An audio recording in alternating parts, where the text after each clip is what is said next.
Quiero tener una meditación con ustedes, Lucas, en el capítulo 10. Ahí hay unos versículos extraordinarios, 3 versículos extraordinarios para nuestra edificación el día de hoy. Lucas capítulo 10 y verso 17 y hasta el verso 20. Y quiero leerlo. Dice así la palabra del Señor: volvieron los 70 con gozo, diciendo: Señor, aún los demonios se nos sujetan a tu nombre. Les dijo: yo veía a Satanás caer del cielo como un rayo.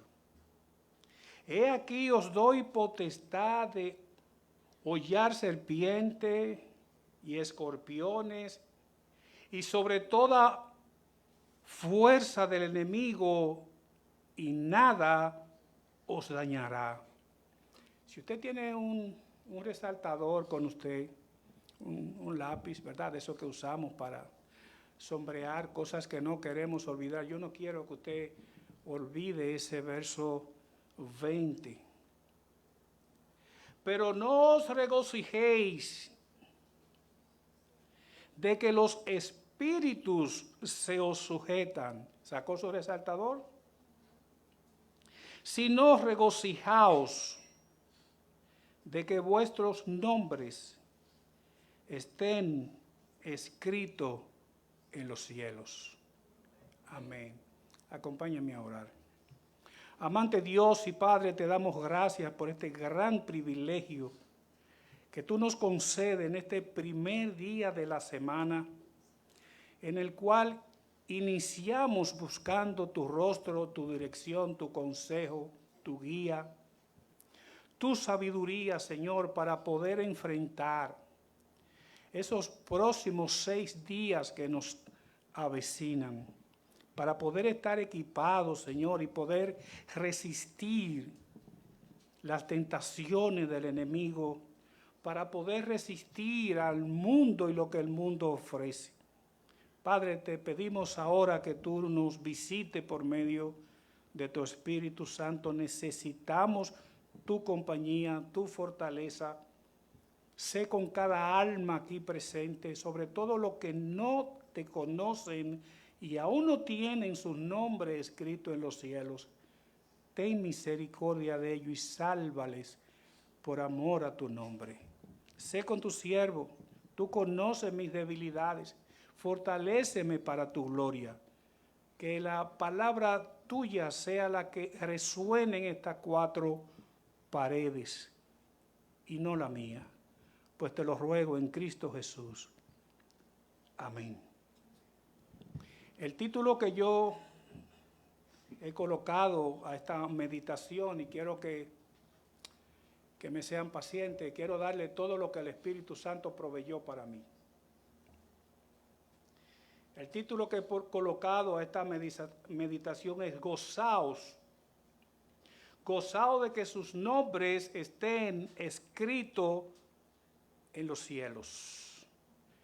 Y vuelvo al tema esta mañana del sufrimiento, del gozo, y aquí habla del regocijo. Hermano, el regocijo es un gozo muy profundo, indescriptible, que no podemos comparar con nada. Es lo que el Señor le dice: regocijaos ¿de qué? De que vuestros nombres estén escritos en los cielos. Esa es la esperanza del cristiano. Podrán venir tribulaciones, podrán traicionarme mis amigos, como leíamos en el Salmo 55. Podrán ser mis amigos enemigos míos, como lo era Absalón de su padre. Pero aún así, yo debo estar profundamente contento, profundamente gozoso, regocijado, porque yo sé que mi nombre está escrito en los cielos. El contexto de lo que nosotros acabamos de leer, amados hermanos, de lo que Jesús allí enseñó y que hemos visto y oído, se encuentra en el regreso de esos 70 hombres que él envió a predicar el evangelio delante de él, a predicar que el reino de Dios se había acercado. Ellos tenían la tarea de ir a los lugares por donde quiera que pasara Jesús, que venía detrás de ellos, y anunciar que el reino de Dios se había acercado. Es lo que vemos inmediatamente en ese verso 17. Dice que volvieron los 70 como gozosos, diciendo el Señor, aún los demonios se sujetaban en tu nombre. Venían de realizar la tarea que Dios le había encomendado. Era como una especie de avanzada. Ustedes saben cuando salen los presidentes tienen una agenda, van a salir y antes que el presidente salga va todo el equipo de seguridad y pone toda la cosa en orden, pero aquí no se trataba de la seguridad del Señor, no. Aquí se trataba de hacerle saber a los impíos que negaban al Mesías, al Cristo, el enviado de Dios, de que el reino de Dios se había acercado. Es lo que nosotros vemos en esa misión de los 70. Si usted va al verso 8 de ese mismo capítulo y verso 9 y lee el verso 11, usted se dará cuenta de ello. En cualquier ciudad, dice el Señor, donde entréis, dándole orden a aquellos 70 hombres, y os reciban, comed lo que os pongan por delante, sanad a los enfermos que en ella haya, y decidle, se ha acercado a vosotros el reino de Dios. Verso 11. Aún el polvo de vuestra ciudad que se ha pegado a nuestros pies, lo sacudimos, o sea, si esos impíos no te reciben, trata de salir limpio, no te lleve ni siquiera el polvo de ellos, de tus pies. Al final dice, pero sabed que el reino de Dios se ha acercado a vosotros. Este era el segundo grupo de hombres que el Señor había comisionado a anunciar el reino de Dios. El primero fueron los 12 discípulos. Fueron los 12, son diferentes estos 70 a los 12 que luego él había comisionado y que usted podrá ver en el Evangelio de Mateo capítulo 10, versos 15, versos 5 al 15 y que Lucas también lo trata aquí. Pero son dos grupos diferentes. Tenían la misma misión. Ahora, aquel grupo de los 12, estoy en el contexto aún, aquel grupo de los 12 fueron esa misión, además de anunciar que el reino de Dios se había acercado, para promoverlo como apóstoles. Así que cumplida la misión, ya ellos no vinieron como discípulos, ya ellos vinieron con un grado mayor y era el grado de apóstoles. El apostolado había venido a ellos. He aquí, hoy doy potestad, dice el verso 19, hoy doy potestad de hollar serpientes y escorpiones sobre toda fuerza del enemigo y nada pasará. El Señor le había dado lo que había recibido.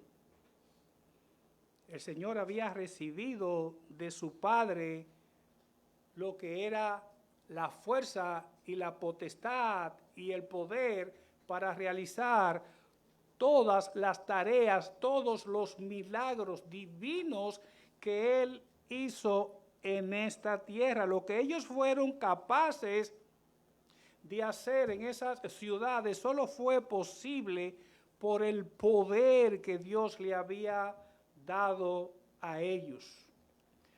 Mis amados hermanos, esto es tan explícito lo que el Señor explica allí, con unas palabras tan claras.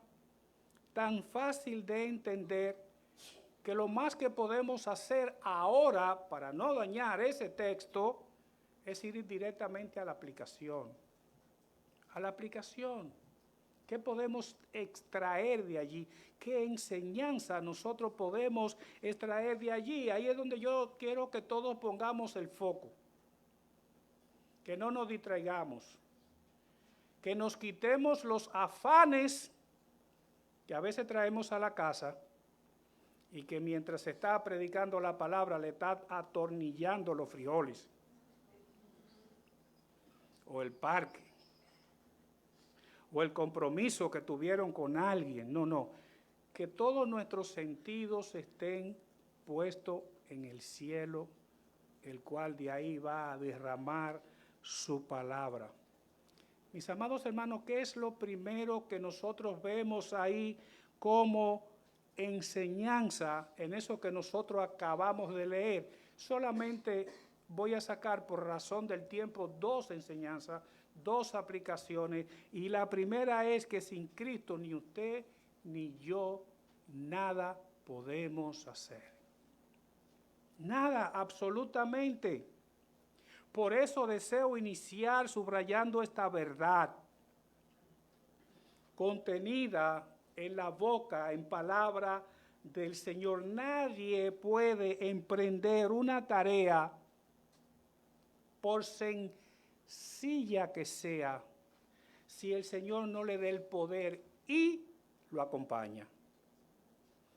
¿Qué tarea más sencilla era la de Moisés, de ir allí donde Faraón? ¿Recuerdan eso? Capítulo 11, 12 de Génesis. El Señor no solamente le dio el poder para ir, le dio la palabra y lo acompañó. Y le dio los medios a través de su hermano. Y fue allí. Esa es una verdad tan clara como el sol del mediodía. Nada podemos hacer sin el poder de Cristo operando sobre nosotros por medio de su Espíritu Santo. Él mismo fue quien declaró, recuerdan en el capítulo 15 y verso 5 de Juan, separado de mí, dice allí, nada podéis hacer. Si yo no le hubiera dado potestad a esos 70, ellos no hubieran podido hollar y echar demonios fuera. Ni la cosa más sencilla, ni las cosas más sencillas. Y le dije, mis amados hermanos, que iba a pasar directamente a la aplicación. ¿Por qué? Porque se hablaba de la oración ahorita y nosotros debemos depender de la oración absolutamente en todos los proyectos que debemos emprender. Cometemos el error de decirle, Dios, mira, tú ayúdame hasta aquí, que yo después de allí me encargo. O encárgate de lo difícil, que de lo fácil me encargo yo. Mis amados hermanos, nosotros no somos capaces ni de lo difícil ni de lo fácil. Si Dios no da de su poder, de su gracia, su sabiduría y su misericordia. Por ello, esos 70 hombres pudieron hacer lo que ellos hacen. Si usted lee a Santiago en el capítulo 4, usted lo puede entender. Allí es más, quisiera ir allí, porque allí se habla de hombres que actuaban por su propio deseo, por su propio poder, creían que ellos eran lo que podían resolver sus cosas, arrogantemente, lo que narra allí Santiago. Fíjense el verso 13. Oigan cómo hablaban ellos. Vamos ahora, lo que decís hoy y mañana, iremos a tal ciudad y estaremos allá un año. Traficaremos, ojo con esto, no es traficar, es intercambiar mercancía en el lenguaje hebreo. Y traficaremos y ganaremos. Verso 14, subraye eso.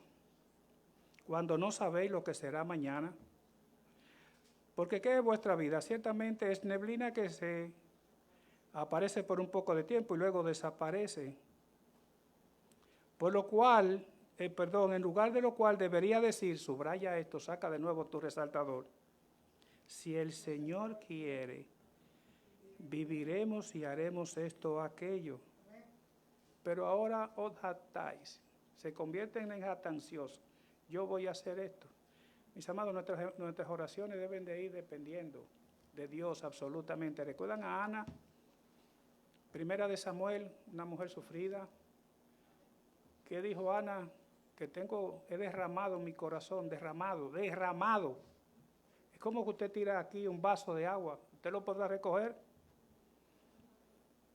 Así debemos de ir delante de Dios, derramando nuestro corazón de tal manera que no quede nada en él y que dependamos del Señor. Señor, mira, quiero un hijo, decía Ana, pero no depende de mí, depende enteramente de ti. Mira, Señor, quiero los papeles, como oraba la iglesia por esta joven, quiero los papeles, pero Señor, esto no es mío, es tuyo, dámelo, derramando el corazón. Mis amados, debemos de cuidarnos la altivez. Debemos de cuidarnos la altivez, y quiero subrayar esto porque es parte de este tema. Porque la altivez es pecado, el orgullo es pecado, ¿lo digo yo? ¿Lo dice el pastor? ¿Lo dice el pastor Jonathan? Pues no, lo dice las Escrituras. Proverbio 21, 14. ¿Qué dice de la altivez? ¿Qué dice allí Proverbio, el proverbista de lo que es la altivez? 21, 14. Si están conmigo, dice allí, altivez de ojo y orgullo de corazón y pensamiento de impío, ¿qué son? Pecado. Así que si tú estás anidando cualquier síntoma de orgullo, de altivez, confiésaselo al Señor, porque es pecado. Basado en esta verdad, está el comentario de Lucas sobre el informe de estos 70 hombres. ¿Qué fue lo que ellos fueron? Como que nos la comimos, Señor. Mira lo que hicimos. Aún los demonios se nos sujetaban en tu nombre. Cuando realizas tal o cual tarea confiado en el nombre del Señor, obviamente que grandes cosas van a pasar. Grandes cosas van a pasar. Mira, yo quiero orar por la salud de tal o cual hermano. Voy a orar para que el Señor siga añadiendo lo que han de ser salvos. Mira, óralo en el nombre del Señor. Porque depende y es Él que va a hacer. Mis amados hermanos, recuerdo aquella ocasión donde los discípulos también vinieron enojados donde el Señor, mira, ahí anda uno, anunciando el reino. Y ese no es de nosotros, ¿eh? Sí, ahí está en el libro de Juan. Ese no es de nosotros. Que le dijeron los, Señor, mira, ahí anda uno echando fuera demonios también, en nombre del Señor. Y ellos parece que creían que el Señor iba a decir, mira, búscamelo y tráemelo ahí. No. ¿Cuál fue, mis amados hermanos, la respuesta del Señor? También está recogido en Lucas 9:49. ¡Ey, no se lo prohíban! No se lo prohíban, porque el que no es contra nosotros, ¿qué es? Con nosotros es. Así que para el Señor no fue ninguna sorpresa que estos hombres sometieran hasta los demonios en obediencia, porque ese poder que le fue dado lo recibieron del Señor, el cual también lo recibió del Padre. A él fue quien el Padre le dijo, y que Mateo lo recoge en el capítulo 28, al final, verso 18, toda potestad, decía él, me es dada en los cielos y en la tierra. Ahora, cuidado, esto no quiere decir que nosotros vayamos por allí tumbando gente. Oh, tengo poder.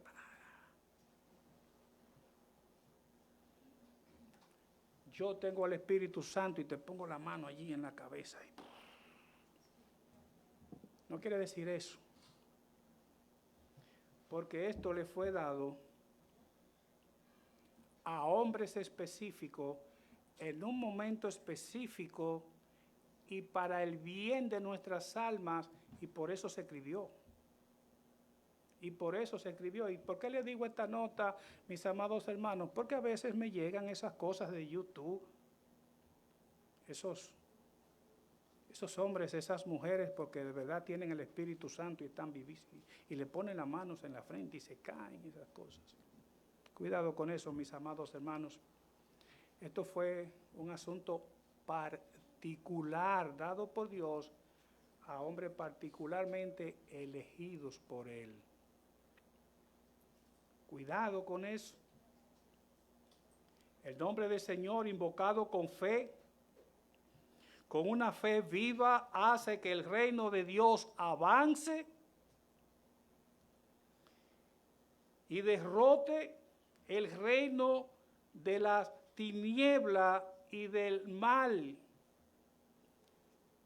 Y esto me tiene que llevar al libro de los Hechos, cuando aquellos apóstoles, Pedro, Juan, sanaron a un cojo, que ustedes conocen bien la historia.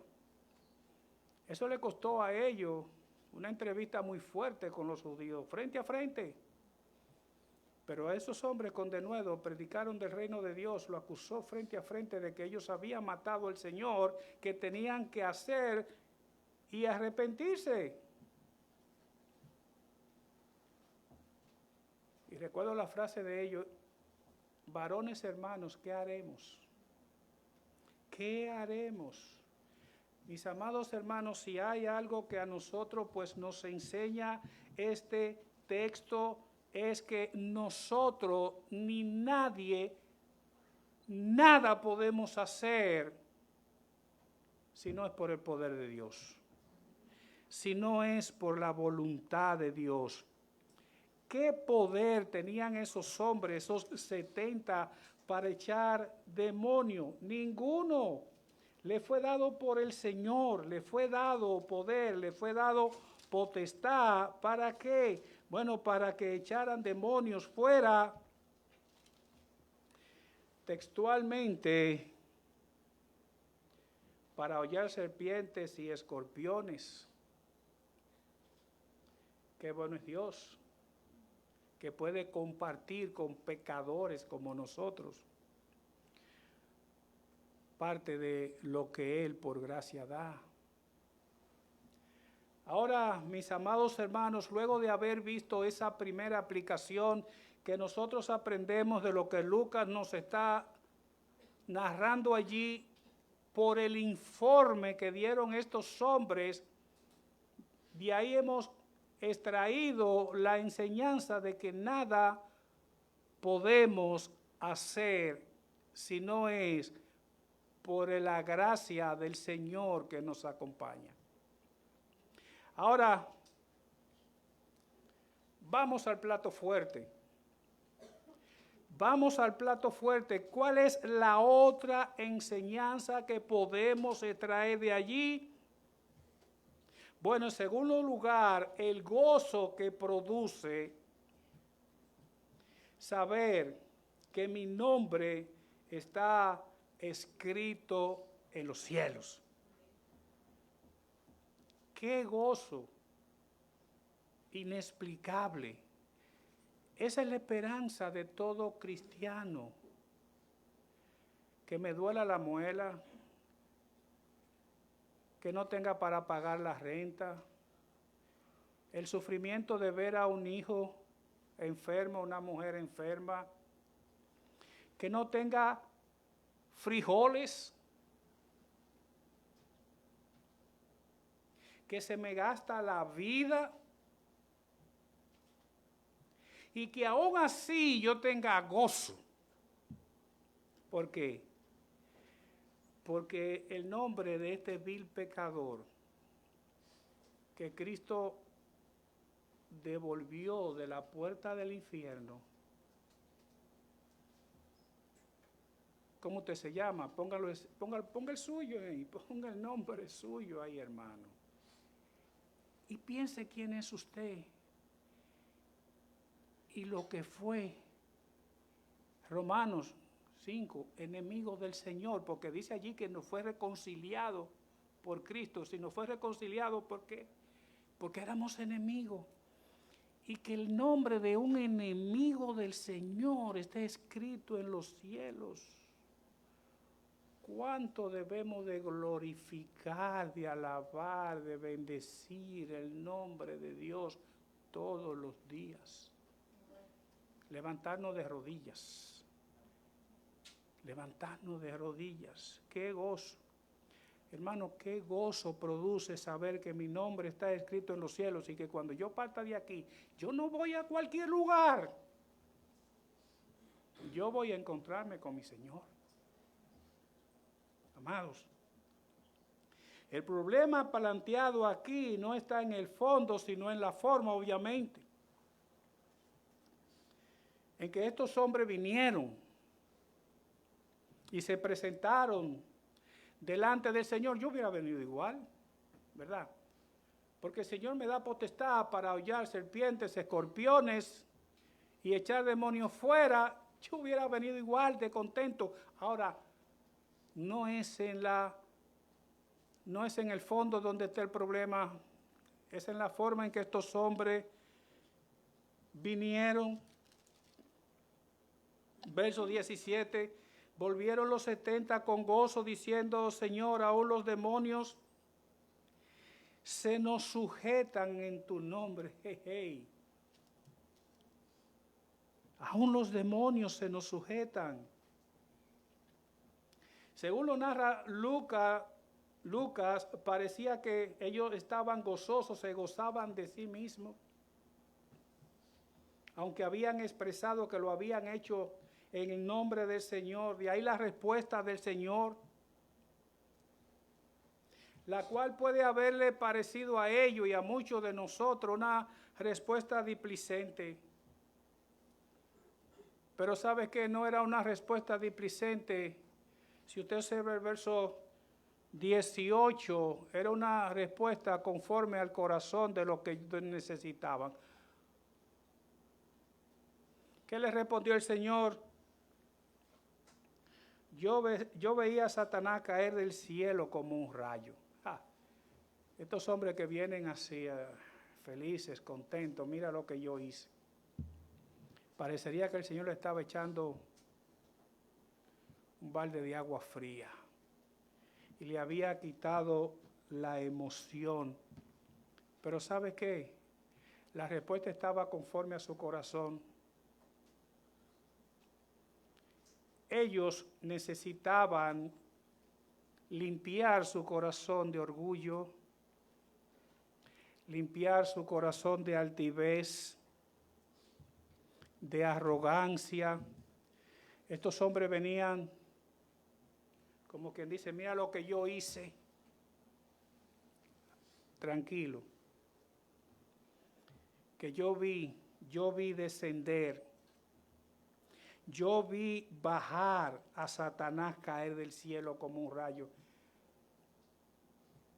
Amados hermanos, ese orgullo, esa altivez que a veces tenemos. Ustedes ven a aquel hermano que está allí, pastor, ese lo traje yo. Así es, ¿verdad? Usted ve esos que están allí, eso lo hice. Mira esas flores tan bonitas, mira, eso lo hice yo. Si hay algo en lo que la Biblia nos advierte, nos exhorta, es que nosotros debemos de guardar nuestro corazón. ¿Y por qué? Porque dice el Proverbio 4 y verso 23 que debemos guardar nuestro corazón. Dice, porque de ahí mana la vida. Saque el pecado del orgullo, saquen la altivez. No vengan frente de mí con ese yo. Hermano, nosotros podemos cometer esos errores y lo cometemos a diario. A veces hasta sin saberlo se nos escapa.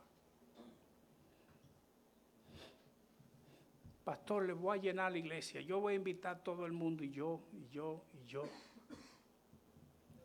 Debemos de cuidar nuestros corazones. Tenía toda la razón para haber venido gozoso delante del Señor. Pero algo muy importante, en lo cual deberían estar regocijados. ¿En qué? En que sus nombres estén escritos en el cielo. A mí me encanta esta iglesia, hay muchos jóvenes. No sé si aún tienen a Cristo en su corazón, de verdad no he hablado con ellos tampoco me lo han manifestado. Y quisiera preguntarle así directamente, mirándolo a los ojos, esos jóvenes que están aquí, ¿están ustedes conscientes de que su nombre está escrito en los cielos? Quiero que ustedes se lleven esa pregunta. De eso es que tienen que estar gozosos. De eso es que tienen que regocijarse. No es que usted es un máster en tecnología, que se sepa todas las asignaturas, entre ellas matemáticas, el terror. Que usted sea el que está en el cuadro de honor en su escuela todos los años. Eso no sirve para nada. Obviamente es un reconocimiento a su talento, es un reconocimiento a su esfuerzo, pero el mayor regocijo, jóvenes que están aquí y todos los que están sin Cristo, es saber que su nombre esté brillando en los cielos. Ese es mi gozo. Yo estar consciente de que el nombre de Rafael Díaz tiene allí un sticker en los cielos con mi nombre. Ese debe de ser el mayor de los regocijos que todo ser humano debe tener. No digo que hay anhelos que obviamente son propios, necesitamos una casa, compramos una casa y nos gozamos porque tenemos una casa y porque nos pasamos 20 años trabajando para tener la casa. Pero no te quedes en la casa. Más bien, debería poner tus ojos en aquella mansión que Cristo fue a preparar con sus propias manos para ti.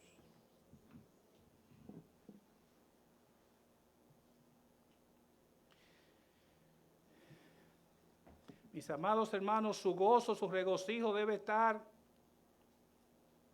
en conocer, debe estar en creer que su nombre está visible en los cielos.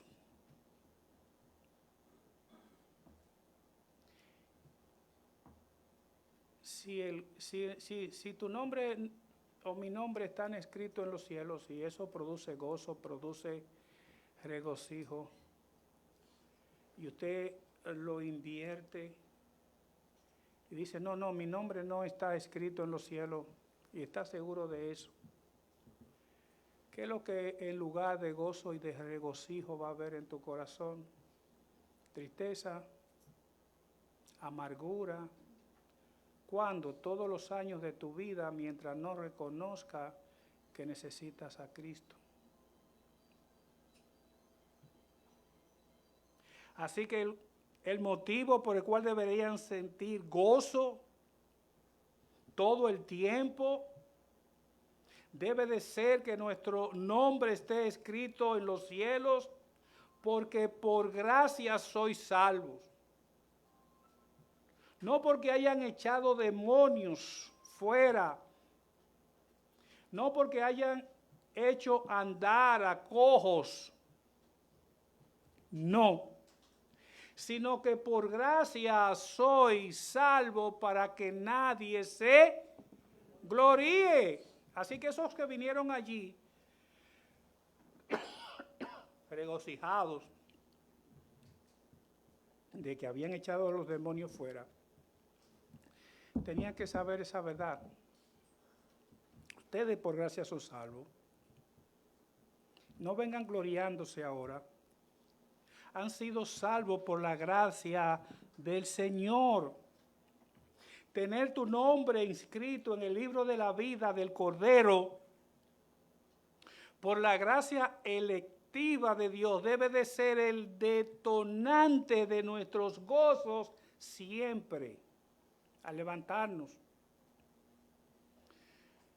Por eso yo no concibo un cristiano aburrido.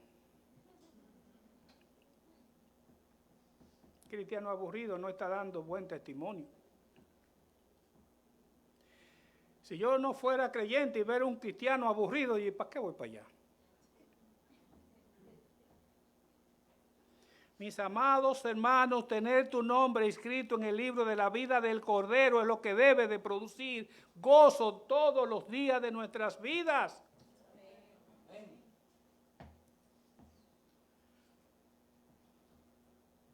Ahora,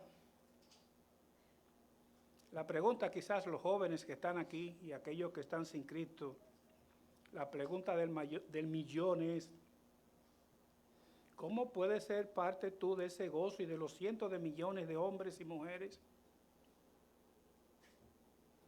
que ya tienen allá en los cielos su nombre inscrito? ¿Cómo puede ser usted parte de ese gozo? La Biblia también te ofrece la manera de que tú puedes estar gozoso, la manera también en que tú puedes dejar de estar amargado toda la vida, esperando que alguien te hable para descargarle, ya usted sabe, por esa boca. Sino que a pesar de los sufrimientos, de las dificultades y de las escasez, usted pueda sentir gozo, porque su gozo está en la esperanza, como dice Pablo, capítulo 12 y verso 12, capítulo Romano 12, ¿en qué está puesto el gozo? En la esperanza. ¿En cuál? En la vida eterna. ¿Cuántos años usted va a vivir aquí? A ver, bueno, yo no sé, yo quisiera vivir 100. Pero aún esos 100 años van a ser desperdiciados total y absolutamente si no va al cielo. Si usted anheló 80 años, 200 años y el Señor se lo concedió, pero de aquí usted parte derechito para el infierno donde su alma será destruida, ¿de qué le habrá servido su vida? Si su nombre no está escrita en Cristo en los cielos.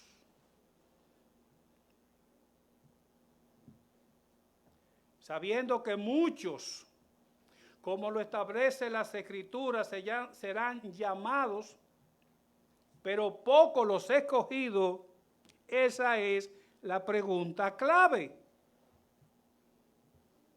¿Cómo puedo yo ser parte de esos bienaventurados, de esos dichosos, cuyos nombres está brillando en el cielo? ¿Cómo yo puedo ser parte de eso? Esa es la pregunta que me gustaría que esté martillando su corazón y su cabeza. Bueno, pues yo le voy a dar 3. Primero, y antes que todo, reconociendo que tú naciste siendo pecador y que al pasar de los años esos pecados se han agravado. Y esto es importante porque los pecados que habían cuando Pablo, cuando Pedro, incluso cuando Moisés, no son los mismos de hoy, están peores. Y es bíblico. Dice las Escrituras que los tiempos cada día serán peores.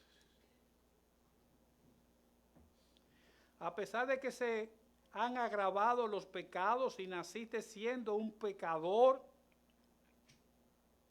Y además de eso naciste enemistado con Dios.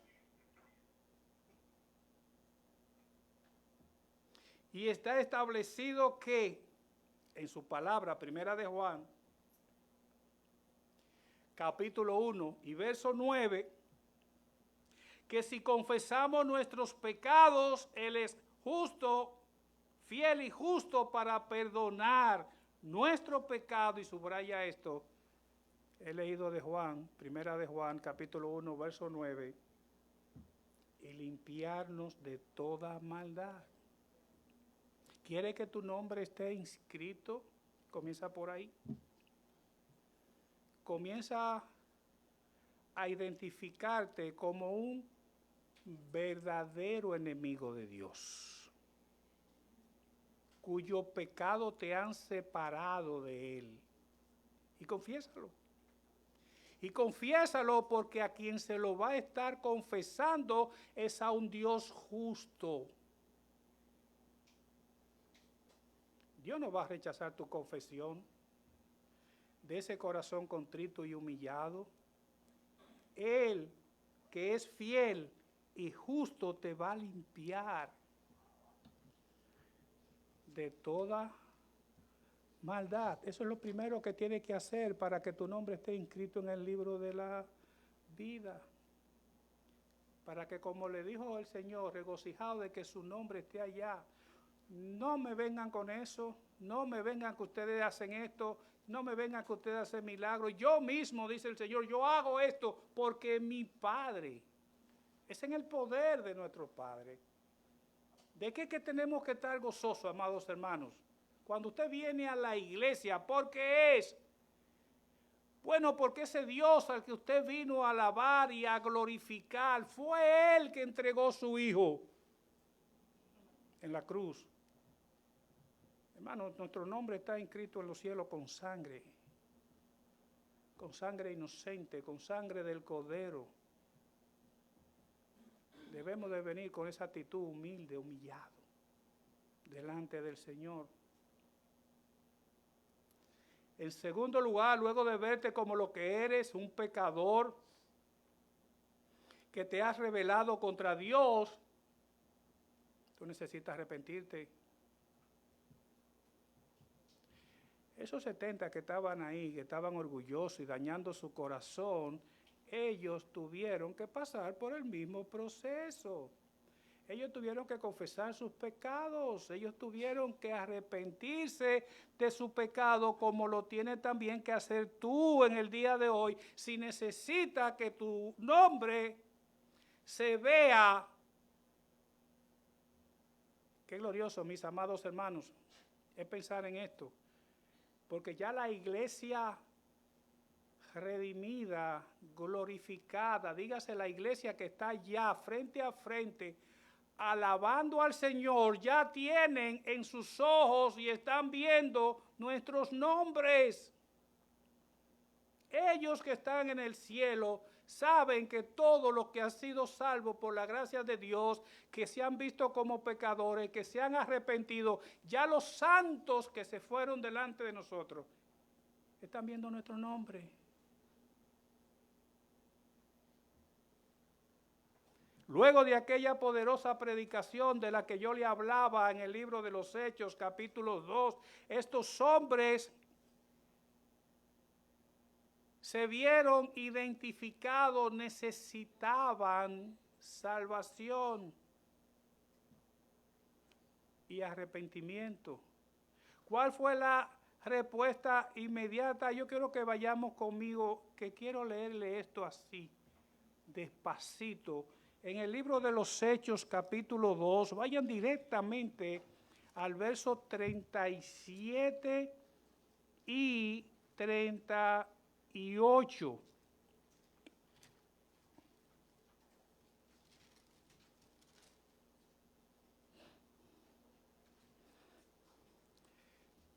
Le habían predicado con denuedo. Le habían dicho, ustedes mataron al Señor, al inocente, al justo, no creyeron que él era el Mesías y lo entregaron a muerte, verso 37, y al oír esto, dice las Escrituras, se compungieron de corazón y dijeron a Pedro y a los otros apóstoles, varones hermanos, ¿qué haremos? ¿Qué usted cree que Pedro le iba a decir? Ay, ya, vayan a su casa, tranquilo, duerman, beban vino, que ya esto pasó. ¿Qué fue lo que Pedro le dijo? Arrepentíos y bautícese cada uno de vosotros en el nombre de ¿quién? De Jesucristo. ¿Para qué? Para perdón de los pecados. ¿Más claro de ahí?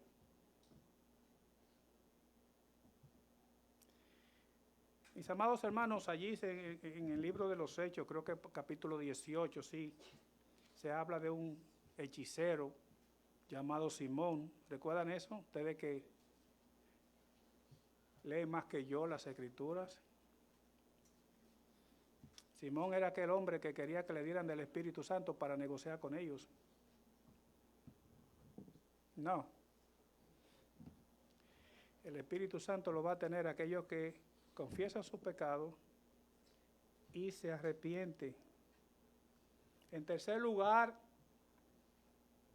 luego de confesar tus pecados delante del Señor y ir delante de Él en arrepentimiento, necesita confesar que Cristo es el Hijo de Dios para salvación de tu vida y para que Él mismo inscriba tu nombre a partir de ese momento en los cielos. Necesitas confesar tu pecado delante de Él. Necesitas arrepentirte, pero necesitas también confesar que Cristo es el Hijo de Dios y Salvador nuestro. ¿Qué promete la palabra? Romanos capítulo 10, vaya allí, verso 9, que si confesares. Romanos 10, 9, ¿verdad? Si confesares con tu boca. No es que otro te ponga palabra en tu boca, ¿eh? Mira, ora de esta manera. Con tu boca. ¿De dónde sale lo que hablamos? Dice Santiago, del corazón. Bueno, pues eso que está en tu corazón lo debes de confesar con tu boca, que si confesares con tu boca que Jesús es el Señor y creyere en tu corazón que Dios le levantó de los muertos, subraya lo que viene. ¿Qué va a hacer? ¿Y qué va a pasar cuando seas salvo? Que tu nombre va a brillar allí. Grande y luminoso en los cielos. Esto es lo que debemos saber, esto es lo que debemos de creer.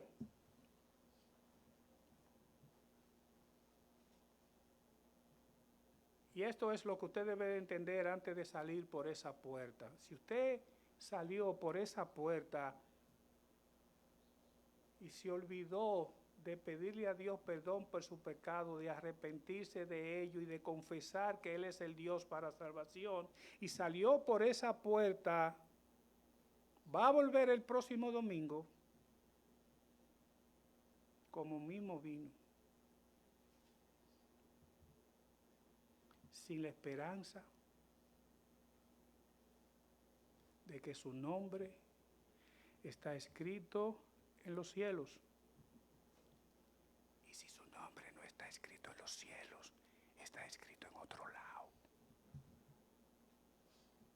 Así de sencillo. No quiero aterrorizarlo, pero tampoco debo de callar la verdad. Si su nombre no está escrito en los cielos, es porque está escrito en el Hades, donde estaba escrito aquel hombre que también narra Lucas, aquel hombre rico, que amaneció en el Hades, que abrió sus ojos en el Hades. El de Moisés estaba escrito del otro lado y allá estaba él, el de Abraham. ese hombre rico no tuvo nunca su nombre escrito en los cielos. ¿Y dónde despertó? ¿Dónde despertó? Esa es una parábola, obviamente, pero ¿sabes qué?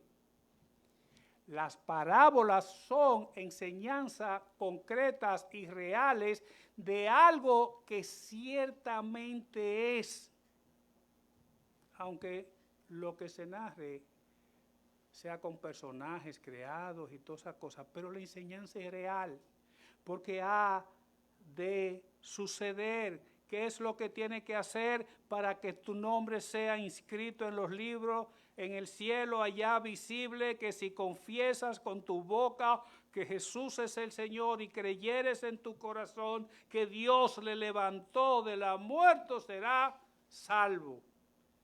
No hay otra verdad como esa.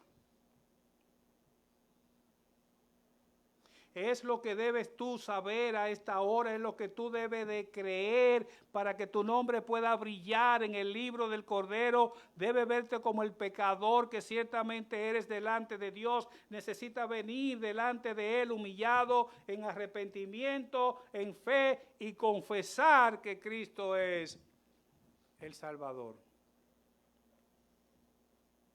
Obviamente Él, como un Dios justo, fiel, va a perdonar tus pecados. Necesita creer que Jesús es el Señor. El Señor para gobernar, sustentar, dirigir tu vida, ahora y por la eternidad. Necesitas reconocer que Él es el Hijo de Dios, el cual estuvo en la tumba por ti y por mí, para perdón de pecado. Y obviamente que resucitó para darte vida junto con Él y vida eterna. Mi oración es por los incrédulos que están aquí. Mi oración es por aquellos que van a ser infelices, desgraciados, por los años que estén aquí sin Cristo. Ojalá y que sus llantos se conviertan en gozo y puedan regocijarse junto con los santos de que sus nombres jóvenes estén inscritos en el cielo. Vamos a orar. Amante Dios y Padre, te damos gracias por tu palabra. Nuestra oración encarecida, Padre, de todo corazón, es por los que están aquí sin Cristo, sin fe, sin esperanza. Padre, ten misericordia de ellos, sobre todo de los jóvenes, que no salgan de aquí sin la certeza de que sus nombres se hayan inscrito hoy mismo en los cielos. Danos el gozo como Padre de recibir hijos nuevos, salvos por la fe, nuevas criaturas. Padre, danos el gozo de recibir esos hijos nuevecitos, Señor, nacidos de nuevo. Padre, dale a las esposas que están aquí, cuyos esposos son inconversos, el deseo inefable de recibir hoy un esposo nuevo, salvo, lavado por la sangre de Cristo. Un esposo que nunca haya conocido.